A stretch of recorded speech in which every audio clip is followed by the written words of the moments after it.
We got some more real life drama that is juicier than a peach. Juicier than my peach. These are your stories. The form is still open. It's linked in every description of every video right at the top. You can't miss it. Tell me your secret. First up, we have a story from Charlotte. My petty lasting revenge on my abusive ex-husband. I immigrated from the UK to Bulgaria in 2007. By 2009, I had met and fallen in love with a Turkish Bulgarian lad in the village where I had bought a house. I was 23 and he was 22. It was amazing that first summer until he disappeared one day. I should say we were living together, so I was totally confused. Turned out he had gone to a city where his sister lives and shacked up with a Turkish girl. I just found out that day I was pregnant, but hadn't told him yet. Oh my gosh. Oh no. I later miscarried though. Oh, I'm sorry. Fast forward through the winter, I looked after his mother and niece as they had no form of income without him. Come January, his mom gets a call that he wants to come home and right all of his wrongs. Stupidly, maybe, I took him back. We had ups and downs, but we were overall happy. We wed January 7th, 2012. We went to Germany on honeymoon and we didn't realize, but I came home pregnant. I was due in September.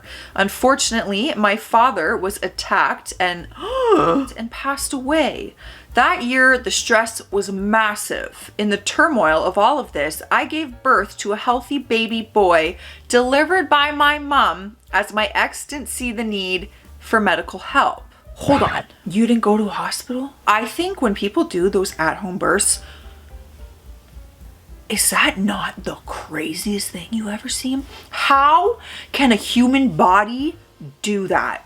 It's every mom out there, every mom, no matter what your birthing story is, hero. I bow down to you always, especially those home births, because that's mind-boggling to me that the human body can just do that, like all natural, if you know what I'm saying. Anyways. This was the beginning of the end, as after having the baby, he believed he owned me and our son and could treat us the way he pleased. Wrong. I figured out how we could run and got us back to the UK. Thank God. We are safe and happy. But the petty bit is when we married, I didn't fully trust him. So I made him take my surname as double-barreled, where I didn't change mine. Now 9 years later, and I'm still laughing as he has no idea where I am and is a lazy idiot with no money to fund a divorce anyway. So he's gone forward in life without being able to drop my name and has passed it to his new wife, who he cannot marry, as I'm not giving him the satisfaction of losing my name. Oh my God. It's a permanent reminder of what he lost. I'm still in touch with his family as they stood by me and not him, so his nieces and nephews make sure he knows the lovely life my son and I have now without him, while he rots in a dying village in Bulgaria with a name that reminds him daily of what he did and what he lost. I know it's very petty, but I'm never going to marry again as I've learned my lesson, so being still married to him when it is legally recognized in the UK just makes me happy in a funny way. That's wild. That's like, it's so funny when you actually think about that. Because then if he wants to marry this new girl, it's like, I can't. Next up, coming from Maddie. Was she a stalker? Oh my God, I will tell you. Back in 2009, I worked at this facility where they made handheld products. Chainsaws, blowers, etc. About 700 people. I started on the floor. I was always a loner and mostly kept to myself, introverted. I was single, so some people would come up to me at work asking if I wanted to date them, if I wanted their number, if I was single, and more. I always answered with the truth and made sure to tell them that I was not interested. I also was in the Pentecostal church. At work, I couldn't talk or focus on my job, so I just listened to music and did my job. At the time, I was a leader, president of the youth teacher, secretary in my church. So nowadays there were new people coming in. There was this couple that came in about 9 or 11 months later. The wife became a counselor for the youth and the husband became president of the men. About 2 or 3 years later, after Thanksgiving, the youth are doing a gift exchange. It was after Thanksgiving. And she made a speech confessing that she actually first saw me at work, thought I was gay because I didn't speak to anyone, so wanted to make my life hard and was sending men my way to ask me out. And I didn't seem bothered by that. So she decided to send women my way, and I still didn't break. What a very unique way of trying to ask someone out, like for yourself. So she decided to see what religion I was and went to the church. When she saw me sing, she decided to stay and basically study me. I think this is where the creepy kicks in. This woman said that she couldn't get out of her head why I was the way I was. Y'all, she got my mom to call her daughter and welcome her anytime. Anyways, we were still in the same church. I didn't know how to proceed, but I left in 2017 to a different state. I heard she left the church, came out as bi, left her husband, and almost got arrested for something that has to do with trafficking. So yeah, FYI, I know you may not be that innocent, but I feel like every time you read a story and they say something rated R and you say, I don't know what that is, I feel like you need to be protected at all costs. I thought you were telling the story, but you're talking to me. I feel like you are the sweetest internet's little sister. Do I not know things? Oh my gosh. Protect me at all costs, please. I feel like I know way too many rated R things that I don't say on here because of censorship, but that is so sweet. Please, y'all, protect me at all costs. I want to be everyone's little sister or older sister. If you want the answer is yeah. To your story and to your question. I mean, she got in some trouble for bigger things, and yeah, that's strange behavior. I would be uncomfortable. Next up, we got Little Bo. I want to be Little Joe. I just realized the other day when you mentioned it in a video, we're birthday twins. September 25th, 1992. Little Joe and Little Bo. That's actually pretty crazy. Like, we were born the same day.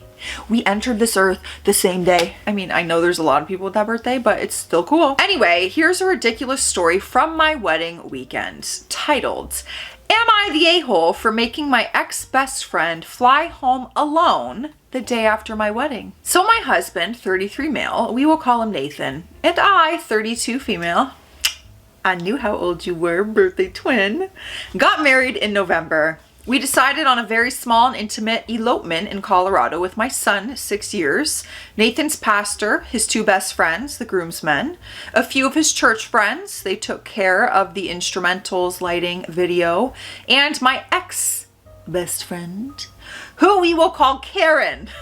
How fitting. My maid of honor. I booked a beautiful Airbnb cabin for our stay. I had a stunning master bedroom and enough guest beds for the bridal party to stay free of charge. Nathan paid for the entire Airbnb by himself since I paid for my dress and plane tickets for myself and my son. Nathan also paid for the food that they stocked the Airbnb with before we got there. Now Karen. Karen and I have been best friends for nearly 18 years. Karen is a narcissist. Karen is also very much dependent on THC. I'm fairly certain she's undiagnosed bipolar or something because the way the woman can go from 0 to 100 biatch mode is both shocking and appalling. Her husband gets the brunt of it and I feel so bad for him. Why have I stayed friends with her for that long? Because I'm a recovering people pleaser and knew I was the only friend she had left, so I felt bad and stayed in contact. Hanging out only when she asked, which became much less frequent over the years. Truthfully, I wasn't even going to invite her to be part of my wedding, but at one of her children's birthday parties about 2 months prior, she asked me when was the next time I was going to Colorado. That's where my husband lives because we were doing long distance.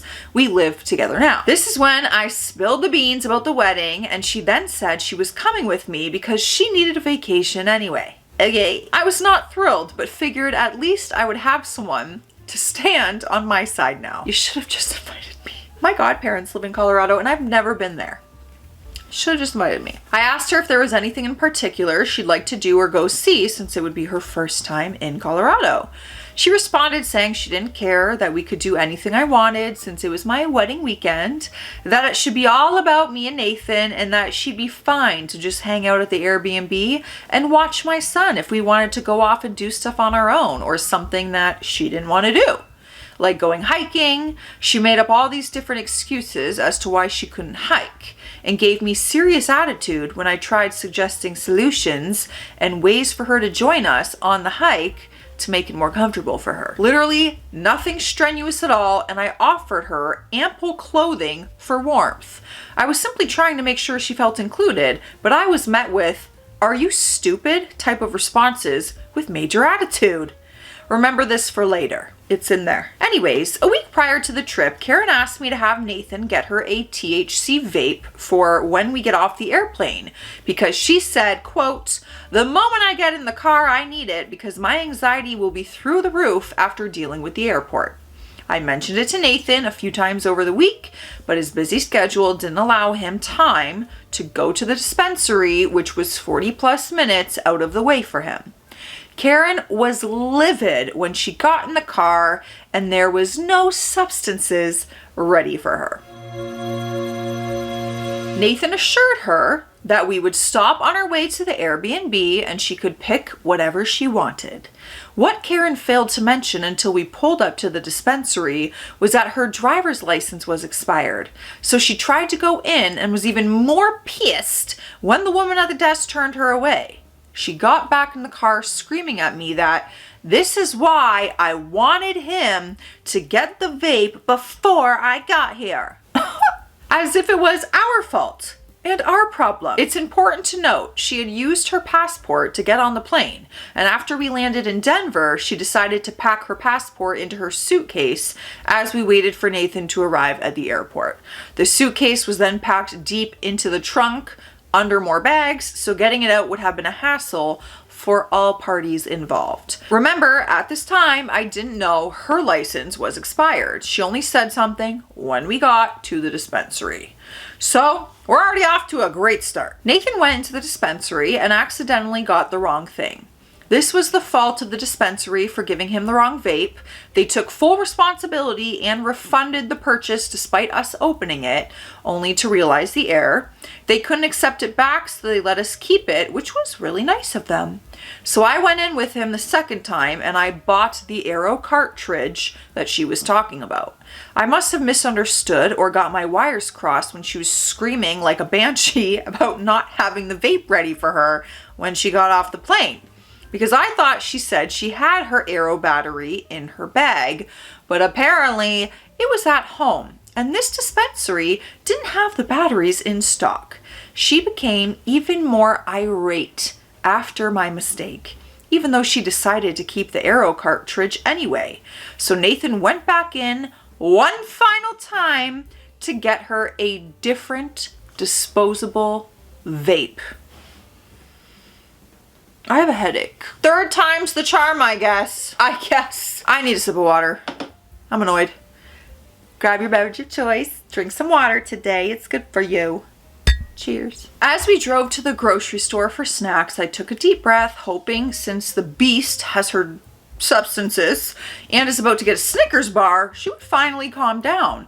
But boy, I was wrong. We got inside and I'm just browsing, chilling, and picking out my snacks when she starts to become visibly annoyed with how long I'm taking. We weren't in the store for more than 10 minutes at this point. So I head to the checkout line and pay while Nathan goes to use the bathroom since it's a 45-minute drive back to the Airbnb. Can you guess who was pissed off to wait for him?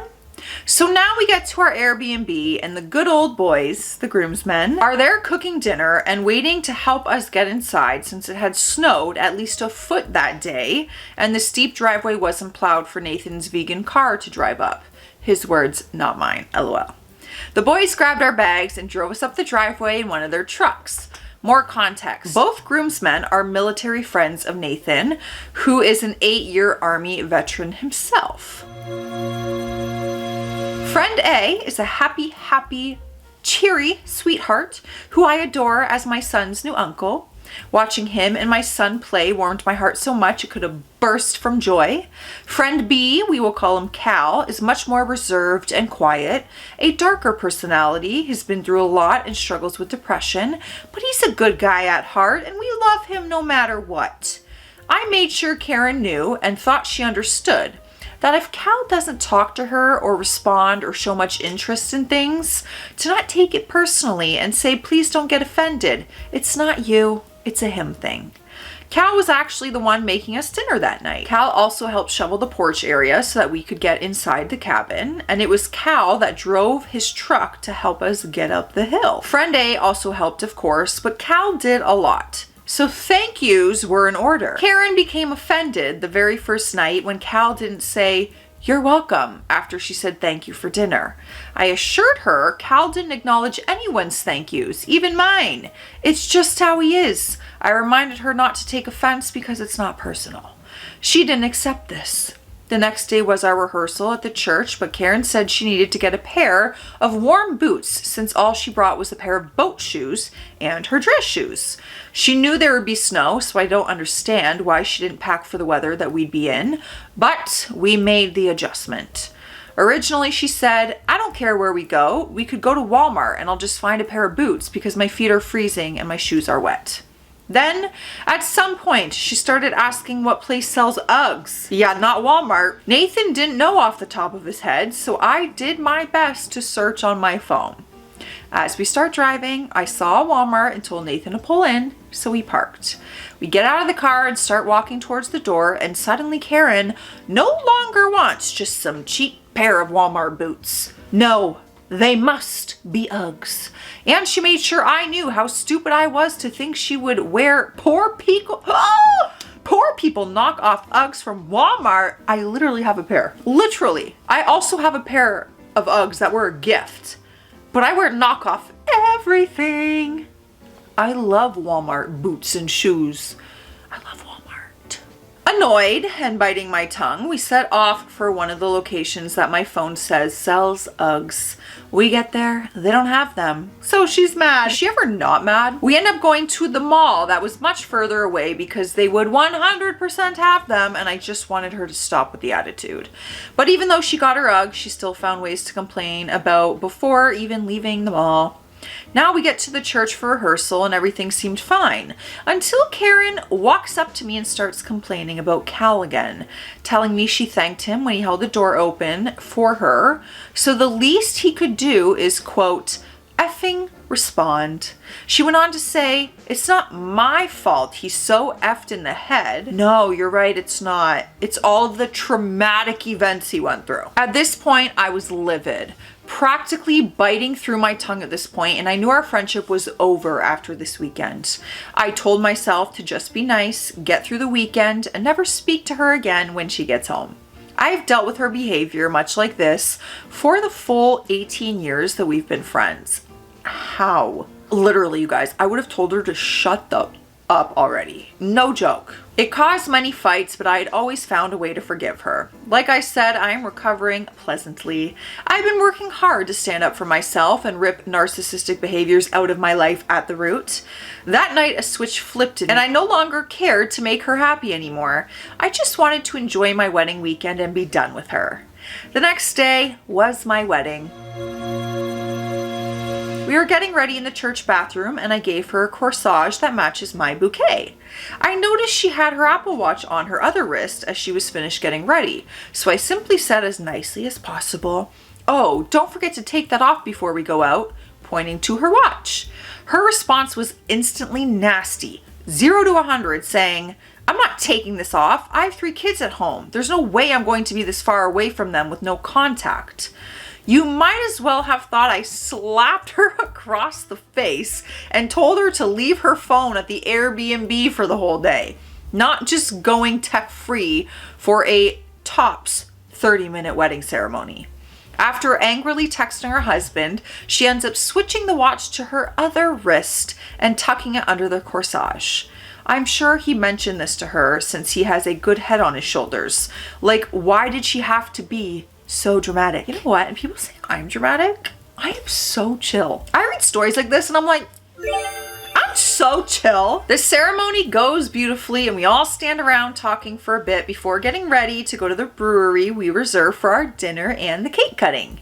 I told them I needed to pin up the train of my dress before we went. So I went into the big stall to take off my dress and pin up the train, since only I knew how to do it.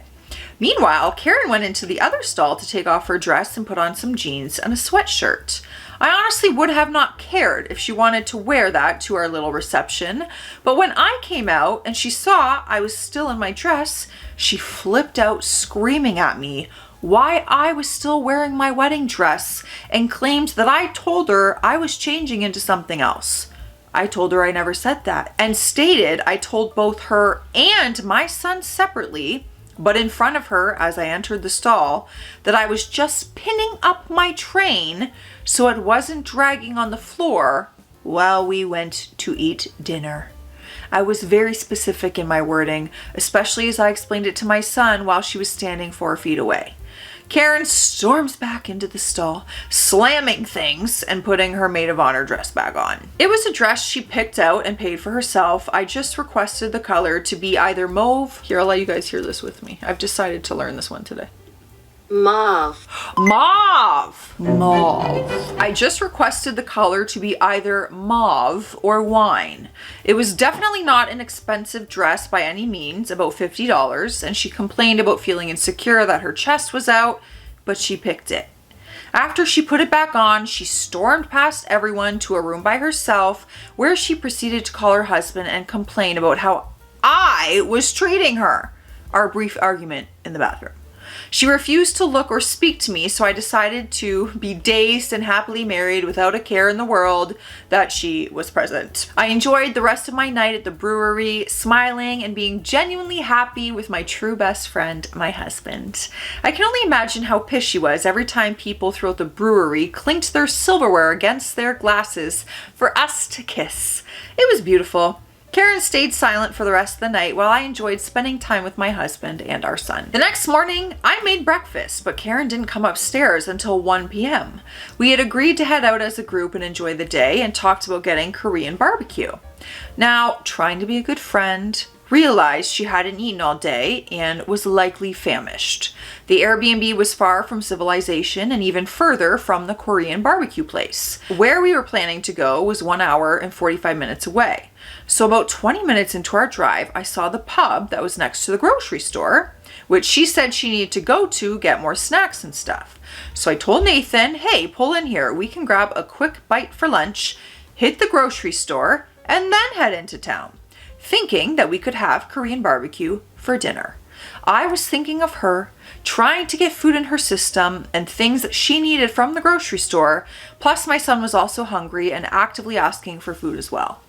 She gets out of the car and starts going off about how she is being treated like a child all weekend, how she has to sit in the back seat like a child, how she isn't asked where she wants to go or what she wants to do or what she wants to eat. She can't even listen to the kind of movie she likes. I stopped dead, stared at her in disbelief, and said, "Are you effing kidding me?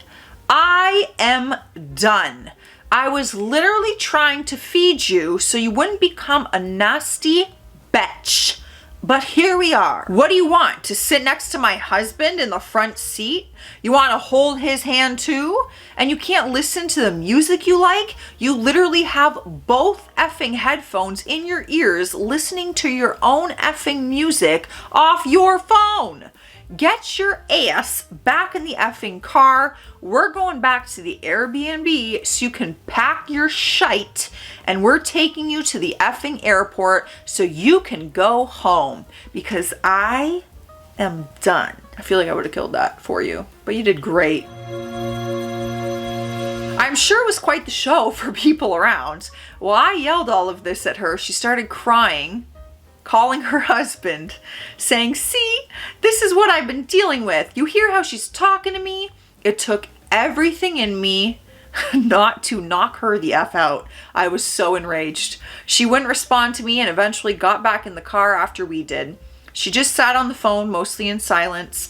My husband and I talked about how crappy and ungrateful she was the whole weekend, while my son joined in from the back seat yelling, "Yeah, you're going to the airport." I was half proud that he was defending me and half mortified that he had to endure this ridiculous incident. For the record, he's perfectly fine, healthy, and happy. I never yell like that in front of him. We get back to the Airbnb and she hides in her room until her Uber pulls up 2 hours later. I'm happy to say we had the best time after she left. It was like a breath of fresh air filled that cabin. It was just our new little family enjoying the most beautiful time together. It may have been more dramatic than I expected my wedding weekend to be, but I'm glad she is no longer in my life. So after she left, I went downstairs to check things out and make sure she didn't damage anything. She thought putting all the clean towels in the shower and soaking them would upset me. Oh my God, talk about being treated like a child. How childish is that? Honey, it was literally right next to the washing machine. She also rolled up her dress and threw it in the bathroom trash can and left the chain to the necklace I gave her as a maid of honor gift on top of the trash with the pendant missing to show she clearly flushed it down the toilet. Like she really thought I cared about a $35 pendant. I'd pay more to get rid of her all over again. But that's just me being cynical at this point. So yeah, we closed on our new home 2 days after Christmas and we're now living our best happily ever after with none of that drama. So I ask you, am I the a-hole? Please. I don't even think you need to ask. And man alive, I bet a lot of people listening to this story have someone or had someone in their life and they're like, wow, so similar. Just negative. Everything is negative. Can't do anything right. It's just always doom and gloom. Ugh. Yeah, I don't keep people like that in my life anymore, but it took me a long time to get there, let me tell you. Let me know your thoughts, you guys. Don't forget to submit your stories if you want me to read it. I'll see ya tomorrow. Why am I thinking? Why am I thinking about when I'm gonna see you as if I don't post literally every single day? See you tomorrow. Stay classy out there. Stay sassy.